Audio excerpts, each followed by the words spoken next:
예, 반갑습니다, 여러분. 오늘도 예배의 자리, 하나님을 사랑하며 그 사모하는 자리에 나오신 여러분들을 주님의 이름으로 환영하고 축복합니다. 우리가 신앙생활을 하다 보면 신앙생활을 하다가 가장 신기하고 흥미롭게 듣는 간증이 한 가지 있습니다. 뭘까요? 바로 질병을 고치는 그런 일들에 대한 간증이 아닐까라는 생각을 해봅니다.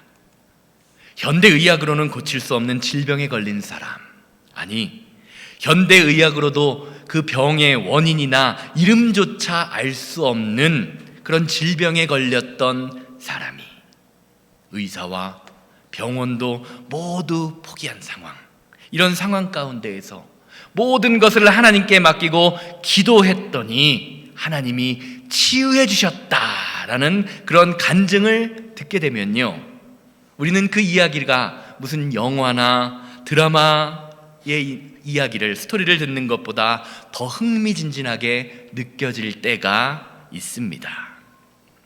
그리고 그 간증을 듣는 사람이요, 비슷한 질병이나 비슷한 아픔으로 고통받는 사람이라면, 아니 내 주변에 있는 이웃이나 가족이 그런 질병을 실제로 겪고 있다라고 한다면 나도 저 사람처럼 믿음의 주인공이 됐으면, 기적의 주인공이 됐으면 좋겠다라는 생각도 하곤 합니다. 실제로 성경을 보면요, 예수님께서 이 땅에서 사역을 하실 때 수많은 환자들을, 아픈 사람들을 고쳐주셨다라고 증거하고 있음을 보게 됩니다. 그리고 실제로 지금 우리가 살고 있는 이 21세기에도요, 많은 성도님들이 원인을 알 수 없는 질병을 주님께 맡기며 기도했을 때 그것이 예수 그리스도의 십자가의 보혈의 능력으로 치유되었음을 간증하곤 하기도 합니다. 우리가 성도로서 이런 사람들, 이런 분들의 간증을 통해서, 또한 성경을 통해서 예수님의 치유 사역에 관해서 듣는 것은요, 저와 여러분들 같은 성도에게 많은 유익을 가져다 줍니다. 왜냐하면 이런 간증을 통하여 다른 사람들의 믿음과 기도를 간접적으로 경험할 수 있기 때문입니다. 그리고 성경은요, 성도에게 일어나는 이러한 치유 사역에 관하여 다음과 같이 증거하는 것을 보게 되지요. 야고보서 5장 15절이죠. 믿음의 기도는 병든 자를 구원하리니 주께서 그를 일으키시리라. 혹시 죄를 범하였을지라도 사하심을 받으리라. 아멘. 오늘 예배드리는 모든 성도님들의 삶과 가정에 야고보서 기자가 말하는 그 치유의 은사, 예수 그리스도의 십자가의 은혜의 능력이 날마다 풍성하게 넘쳐나기를 주님의 이름으로 소망합니다. 아멘이죠? 그런데 가끔 이런 간증을 하시는 분들의 간증을 듣다 보면요, 어떤 분들은, 다 그런 건 아니지만 어떤 분들은 그들의 간증이 좀 과하다 싶을 정도로 자기를 포장하는 분들을 보게 됩니다. 마치 자신이 하나님께 고침받은 것이 자신의 큰 믿음 때문이며, 그래서 자신에게 임한 은혜보다는 자신의 열심과 기도를 강조하는 모습을 볼 때가 있습니다. 제 신학교 후배 중에요, 방언을 받고 싶은 친구가 하나 있었습니다. 주변에서 청년들이 수련회에 가서 은혜 받았다, 방언 받았다라고 서로 간증하며 그 간증을 나누는데, 자신은 목사가 되겠다는 신학생인데 방언을 받지 못했습니다. 방언을 하지 못하는 것이 너무 창피하기도 하고, 또 방언을 하는 친구들이 부러워서 어떻게 했을까요? 방언을 하기 위하여 기도원에 들어갑니다. 방학을 맞아서 그 친구가요, 한국에서 방언 받기로 유명한 기도원에 들어갔습니다. 그곳에 가니까요, 기도원 원장님께서 모인 그 성도님들에게 방언을 가르치고 계시더라고요. 예를 들면 이런 식이지요. 방언을 하고 싶은 성도님들에게 방언하시고 싶으신 분 손 들어보세요 라고 이야기하면서 앞으로 쭉 나오게 했다라고 합니다. 그래서 그 친구도 얼씨구나 하고 앞으로 나아갔대요. 그러더니 그 앞에 나온 성도님들에게 이렇게 방언을 가르치셨습니다. 우리도 다 같이 한번 따라해 볼까요? 어떤 거냐면요, 할렐루야, 할렐루야, 할렐루야 외쳐보세요 라고 이야기하면서 점점 빠르게 하라는 거예요. 할렐루야, 할렐루야, 할렐루야, 할렐루야, 이렇게 방언을 가르치고 계셨대요. 그 친구가 생각할 때 저렇게 방언을 가르치는 것이 진짜 방언 같지 않더라라는 생각이 들었답니다. 그런데 강사님이 그렇게 하라니까, 원장님이 그렇게 하라니까 일단은 그렇게 따라 했습니다. 그 친구가 어떻게 됐을까요? 어떻게 됐을까요? 방언을 받았다고 생각하시는 분 1번, 방언을 받지 못했다라고 생각하시는 분 2번. 어떻게 생각하십니까? 그 친구가요, 그렇게 원장님의 가르침대로 방언에 대해서 사사를 받았음에도 불구하고 방언을 못 받았습니다. 그런데 문제는요, 그 다음에 생겼습니다. 원장님께서 그렇게 방언을 가르치신 후에 자신의 가르침대로 방언을 받은 사람들에게 손을 들라고 하시면서 이분들은 믿음이 참 좋다라고 칭찬을 해주셨다라고 합니다. 이어서 방언을 받지 못한 친구들에게는요, 사람들에게는 당신이 방언을 받지 못한 것이 믿음이 없기 때문이다, 열심이 없기 때문이다라고 질책을 하셨대요. 졸지에 그 친구는요, 방언 배우러 갔다가 믿음 없는 신학생이 되어버렸습니다. 그 친구는요, 그리고 그 기도원 원장님의 말씀에 아주 심한 마음의 상처를 받았습니다. 그 믿음 없는 신학생, 믿음이 없어서 방언을 하지 못했던 신학생은 결국 어떻게 되었을까요? 그 친구는요, 결국 신학교를 졸업할 때까지, 지금도 방언을 받지 못했습니다. 그러나 방언을 하지는 못하지만 목사 안수를 받고요, 목사가 되어서 자신의 사역지에서 건강한 교회를 세워나가고 있다고 합니다. 사실 인간이라면요, 누구나 다 하나님을 경험하고 싶어 합니다. 그것이 때로는 방언이나 특별한 은사를 체험하는 것으로 드러날 수도 있습니다. 그리고 다른 사람들에게는요, 건강이나 물질의 축복으로 드러나기도 합니다. 그리고 많은 성도님들이요, 이왕이면 하나님을 믿는 것, 세상적인 축복을 받기 원합니다. 그리고 그것이 성도의 축복의 기준이라고 생각하곤 합니다. 오늘 아침에 제가 교회에 오기 위해서 이렇게 씻고 있는데 제 아내가 방 한켠에서 유기성 목사님의 설교 말씀을 듣는데 이런 말씀이 들리더라고요. 많은 성도님들이 예수님 한 분이면 충분합니다, 예수님 한 분이면 충분합니다 라는 그런 고백하는 것을, 그리고 그렇게 되는 것을 두려워한다라고 합니다. 왜 그런지 아십니까? 예수님께서 정말 예수님만 주시고 다른 것은 안 주실까 봐 두려워한다라고 합니다. 이런 식이죠. 아이를 키우면서 튼튼하게만 자라다오라고 했더니 정말 몸만 튼튼하더라, 그런 거랑 똑같은 말이라는 거죠. 우리는요, 세상에 집착하는 모습을 가지고 살아갑니다. 그렇게 우리는 성도로서 이런 질문을 해야 할 필요가 있을 것 같습니다. 과연 건강하고 부유한 것이 축복일까요? 아니면 건강하지 않고 가난한 것이 축복일까요? 여러분 어떻게 생각하십니까? 건강하고 부유한 것이 축복입니까? 아니면 건강하지 않고 몸이 연약하고 가난한 것이 축복일까요? 이 질문을 받으신다면 아마 대부분의 성도님들은 마음속에 하나님의 축복은 건강이나 물질로 측량할 수 없지만 가능하면 나는 건강하고 싶고 가능하면 나는 물질적으로도 넉넉하게 살았으면 좋겠다라는 생각을 하실 것입니다. 그렇죠? 대부분 아마 그렇게 생각하실 것입니다. 어떻게 그렇게 잘하냐고요? 제가 그런 마음을 갖고 있기 때문입니다.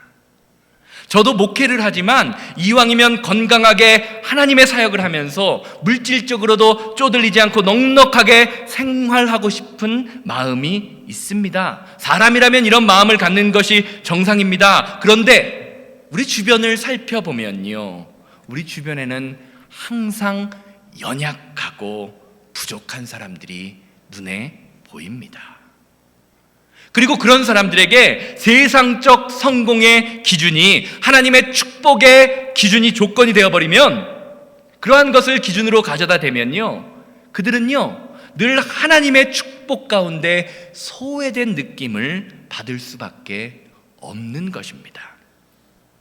과연 성경은 이 부분에 대하여 무엇이라고 말하고 있을까요? 저는 고린도후서 12장의 말씀을 살펴보면서 성도님들과 이 질문에 대한 대답을 찾고자 합니다. 오늘 우리가 함께 살펴본 고린도후서 12장의 말씀은요, 이런 배경을 갖고 있습니다. 바울이 너무나 사랑했던, 자신이 개척했던 그 고린도 교회 안에 바울을 대적하는 무리들, 대적하는 사람들이 나타납니다. 그리고 그들은요, 고린도 교회의 성도들에게 사도 바울은 진짜 사도가 아니다, 진짜 사도라면 저렇게 몸이 약해서 쓰러지지도 않고 말을 더듬지도 않을 것이다 라고 말합니다.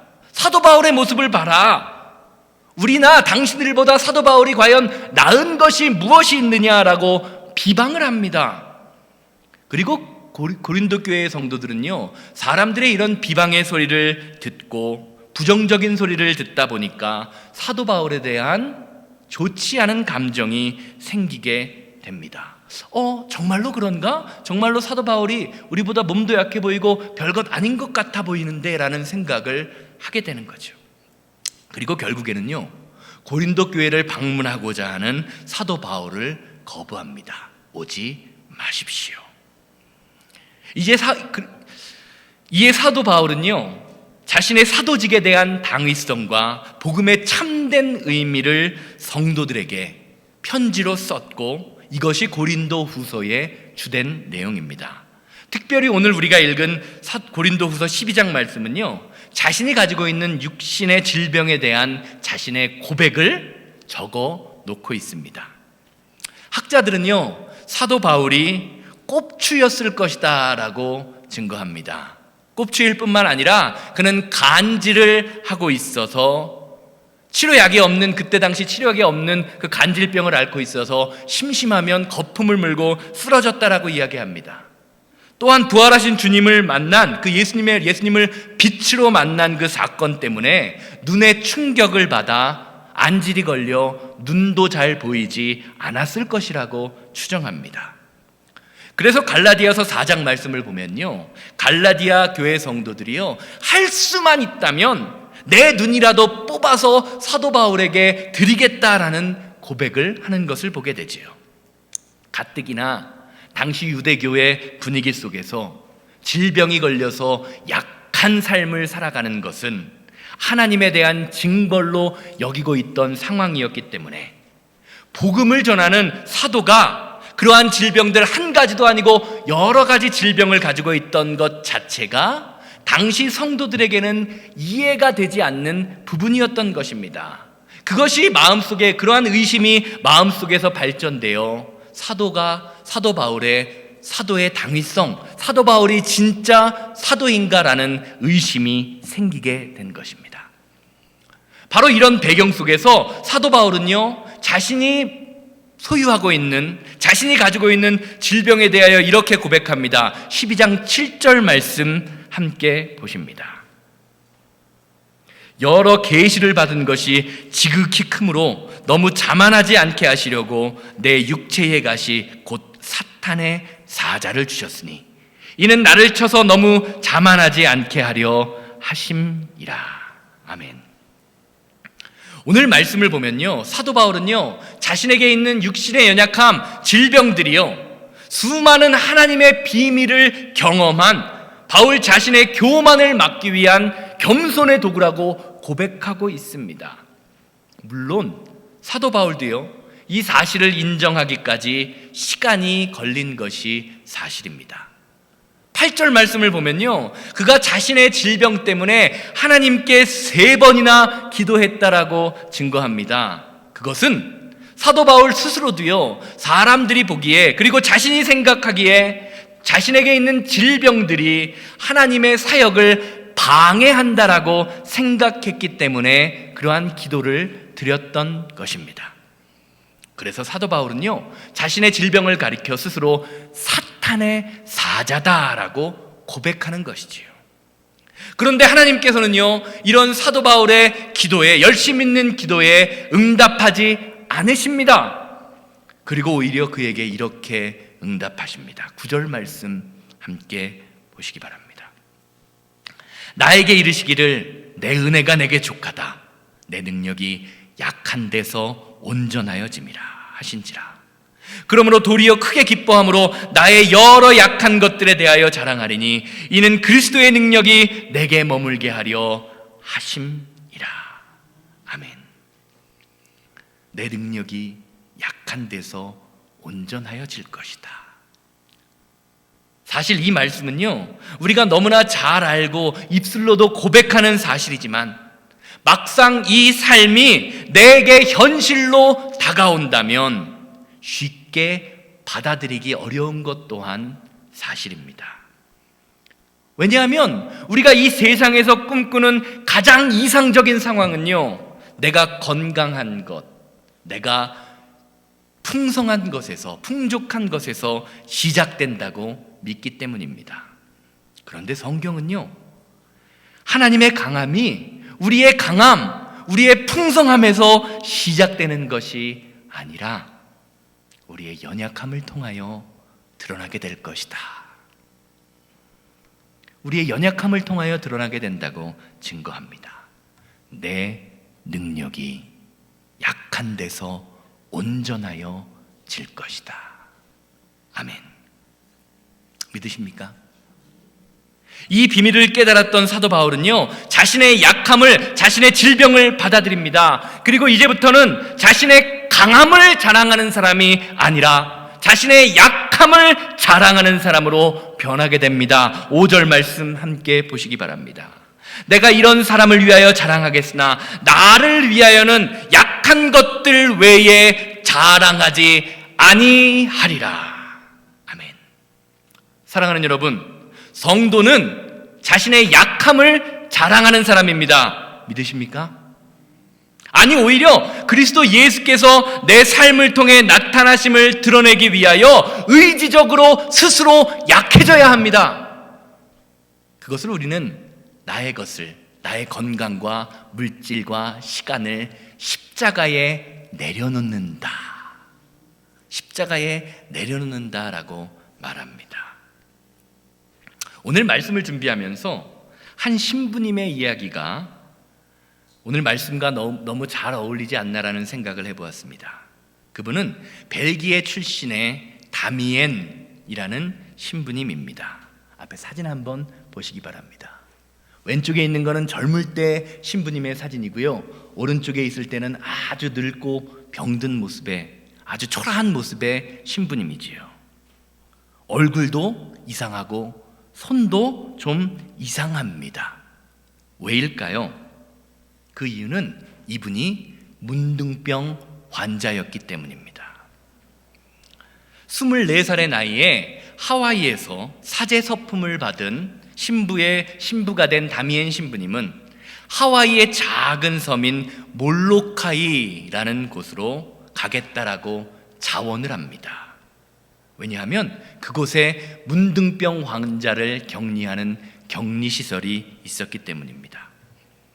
건강한 사람이 문둥병 환자를 돌보고 선교하기 위하여 간다라는 것은 쉬운 결정이 아니지요.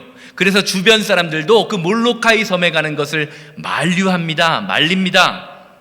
그런데 그는 문둥병 환자들에게 복음을 전하겠다는 강한 사명감이 가지고 있었기 때문에 사람들의 만류를 뿌리치고 몰로카이 섬으로 향했습니다.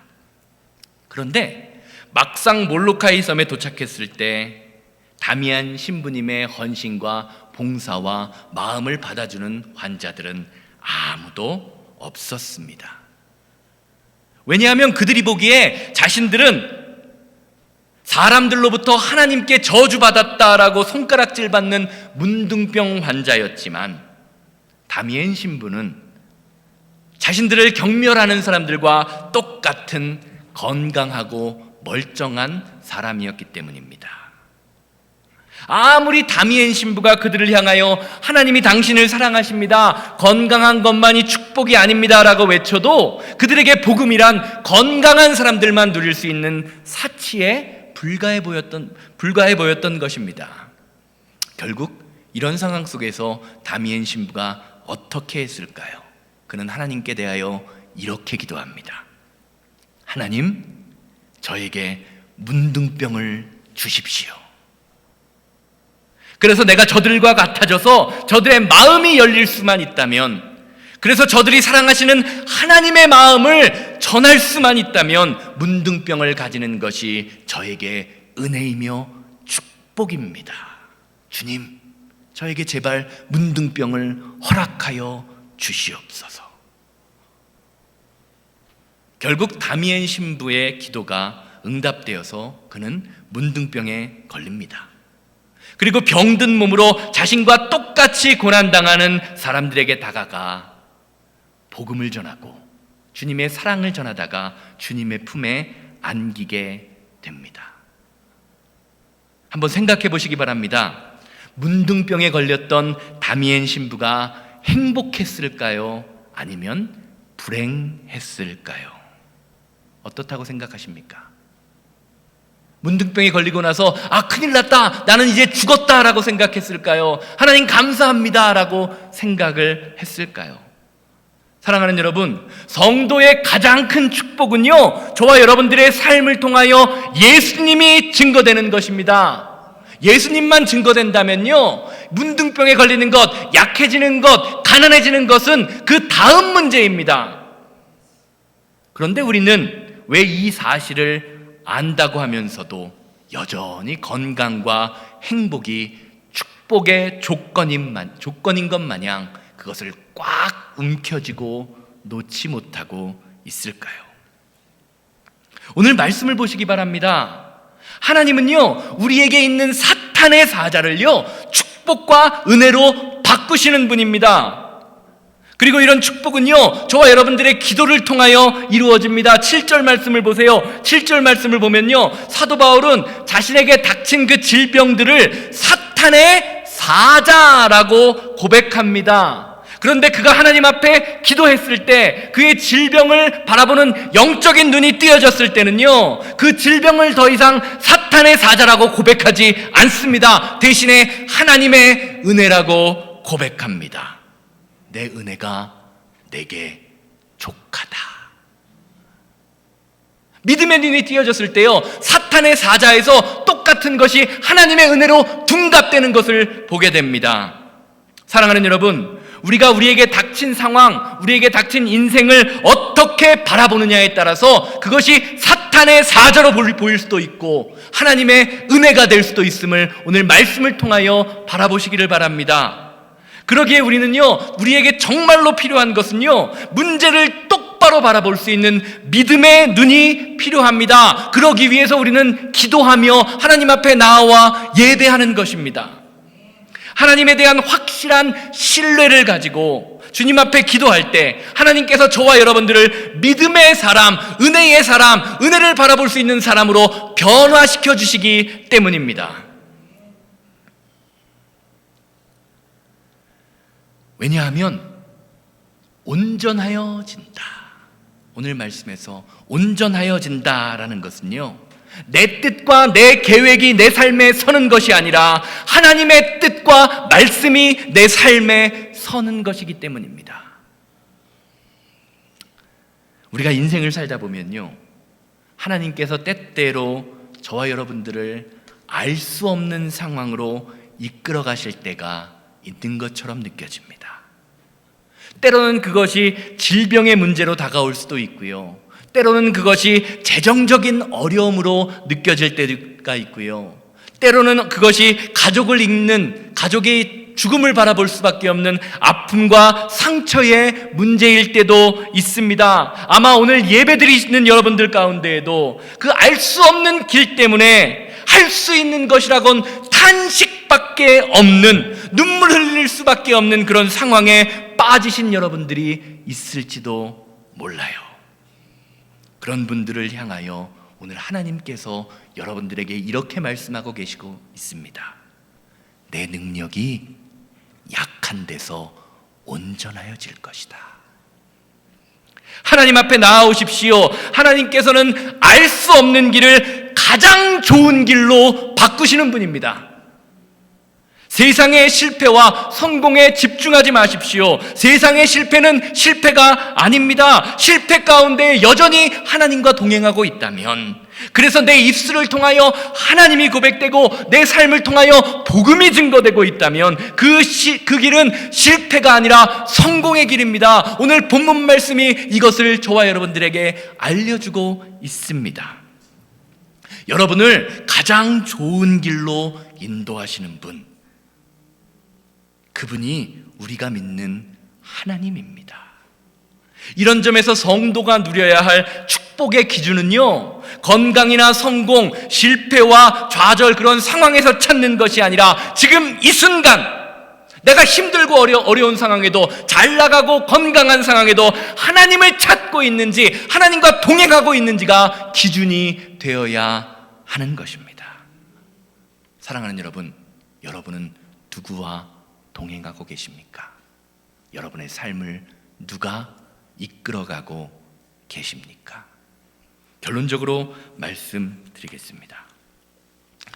저와 여러분들을 향한 하나님의 은혜는요, 결단코 절대로 거부될 수 없는 그런 축복입니다. 우리가 원하건 원하지 않건 이미 저와 여러분들은 예수 그리스도를 주라고 고백하고 있는 한, 그때부터 하나님의 은혜 안에 거하는 사람이라는 말입니다. 아무리 우리의 육신이 연약하여졌다고 해도, 그래서 쓰러져 넘어져 할 수 있는 것이 아무것도 없는 것처럼 보여도 우리는 늘 여전히 하나님 은혜 안에 거하는 사람입니다. 이런 점에서 오늘 본문에서 사도 바울에게 하신 말씀, 하나님이 주신 말씀, 내 은혜가 내게 족하다라는 이 말씀은요, 절대로 내가 너의 질병을 고쳐주지 않을 테니 이만 포기해라라는 말이 아닙니다. 육신의 연약함이나 재정적인 외부의 상황, 눈에 보이는 것에 좌우지우지되지 말고 이미 충만하게 부어져 있는, 너의 삶에 주어져 있는 그 충만한 은혜를 누리면서 살아라라고 하는 하나님의 명령인 것입니다. 그리고 이 말씀은요, 사도 바울에게만 적용되는 말씀이 아니라 오늘을 살아가고 있는 저와 여러분들에게도 똑같이 적용돼야 하는 말씀입니다.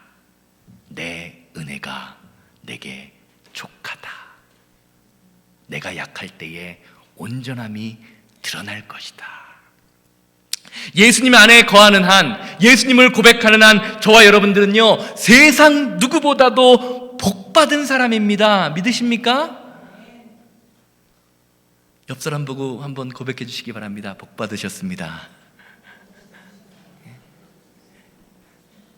예수님이 함께 있는 사람, 복의 근원 되신 예수님이 함께하는 그 사람이 가장 복받은 사람입니다. 예수님 한 분이면 충분합니다. 예수님 한 분이면 만족합니다. 이 고백이 저와 여러분들의 삶에, 우리 성도님들의 가정에 세워질 때 하나님께서 저와 여러분들의 인생을 변화시켜 약함을 통하여 온전함을 드러내는 도구로 사용하실 것입니다. 끝으로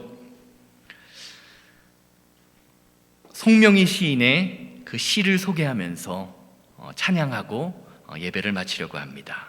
송명희 시인 다 아시죠?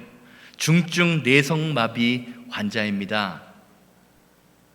몸을 가누지도 못하고 말도 제대로 하지 못하는 사람입니다. 그런데 그녀는요, 누구보다도 하나님을 사랑했고 누구보다도 하나님의 은혜 가운데 거함으로 내가 이렇게 마음대로 움직일 수는 없고 마음대로 말을 할 수 없고 마음대로 걸어 다닐 수는 없지만 하나님을 찬양하며 사랑합니다 라는 고백을 하면서 나 가진 재물 없으나 라는 시를 쓰고 그 시가 찬송가가 되었습니다. 사모님 배경음악으로 좀 깔아주세요. 그 시의 내용은 우리가 너무나 잘 아는 내용이지요. 나 가진 재물 없으나 나 남이 가진 지식 없으나 나 남에게 있는 건강 있지 않으나 나 남이 없는 것 있으니 나 남이 못 본 것을 보았고 나 남이 듣지 못한 음성 들었고 나 남이 받지 못한 사랑을 받았고 나 남이 모르는 것 깨달았네. 공평하신 하나님이 나 남이 가진 것 나 없지만 공평하신 하나님이 나 남이 없는 것 갖게 하셨네. 사랑하는 여러분, 성도는요 남이 보지 못하는 것을 보는 사람입니다. 남이 듣지 못하는 것, 남이 받지 못하는 사랑을 받는 사람입니다. 그게 누구라고요? 바로 여러분들입니다. 오늘 이 시간 하나님이 함께함으로 남들이 보지 못하는 것을 보고 남들이 듣지 못하는 음성을 듣고 남들이 받지 못한 사랑을 받고 남들이 알지 못하는 것을 깨닫는 그 은혜와 축복이 오늘 예배하시는 여러분들의 삶에, 가정에 함께 하시기를 주님의 이름으로 소망합니다. 다 같이 자리에서 일어나서요, 나 가진 재물 없으나 함께 부르시고 축도로 예불 기도하고 축도로 마치겠습니다.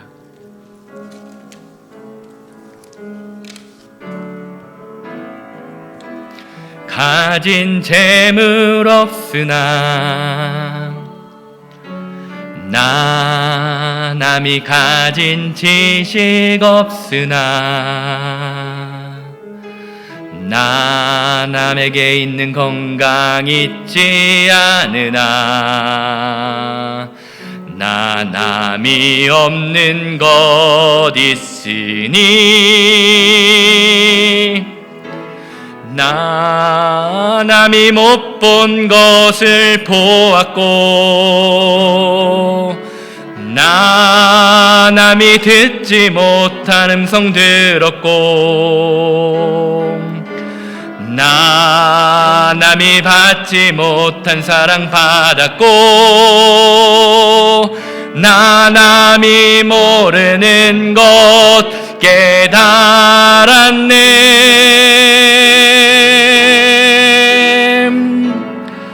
공평하신 하나님이 나 남이 가진 건 나 없지만 공평하신 하나님이 나 남이 없는 것 같게 공평하신 하나님이 나 남이 가진 것 하나 없지만 공평하신 하나님이 나 남이 없는 것 같게 하셨네. 다 같이 기도합니다. 주님, 세상 것에 붙들려 살아가고 세상 것만을 바라보는 인생이 아니라 나의 삶을 통하여 하나님이 증거되고 나의 삶을 통하여 하나님의 능력이 나타나는 믿음의 자녀로서의 삶을 살아갈 수 있는 새생명교회와 성도들 될 수 있도록 주님 인도하고 역사하여 주시옵소서. 세상에 속하여 세상 것만이 성공의 기준이며 세상 것만을 부러워할 수밖에 없는 우리의 인생이지만 하나님이 우리와 함께 하실 때 하나님의 능력이 우리와 함께 하시면 아버지 하나님 세상 것을 바라볼 수 있는 믿음보다 더 크고 놀라운 하나님의 은혜와 능력이 우리의 가운데 임하게 하심을 아버지 하나님 믿음으로 고백하오니 하나님의 능력을 따라 살아가는 믿음의 자녀들 될 수 있도록 아버지여 인도하고 역사하여 주시옵소서. 주 하나님의 능력이 거함으로 우리의 약함이 온전하여짐을 경험하는 믿음의 자녀들 될 수 있도록 주님, 이 삶 가운데, 우리의 삶 가운데 함께하는 하나님의 은혜와 은총을 믿음으로 경험하게 하여 주시옵소서.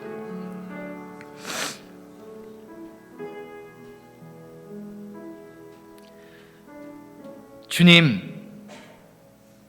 하나님이 우리를 사랑하심이 너무나 크고 놀라운데 그 십자가의 은혜만으로, 그 십자가의 사랑만으로 구원받은 자임이 너무나 감사한데 주님, 우리는 때때로 그 은혜를 잊고 살아갑니다.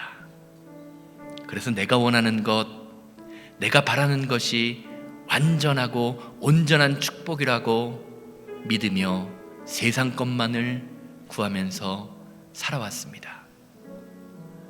주님, 이러한 세상에 빠져 허우적대던 우리의 영혼들을 불쌍히 여겨주시고 내 은혜가 내게 족하다, 너의 약함을 통해 나의 온전함이 드러나리라 하신 그 하나님의 음성에 집중할 수 있는 우리 새생명교회 될 수 있도록 인도하여 주시옵소서.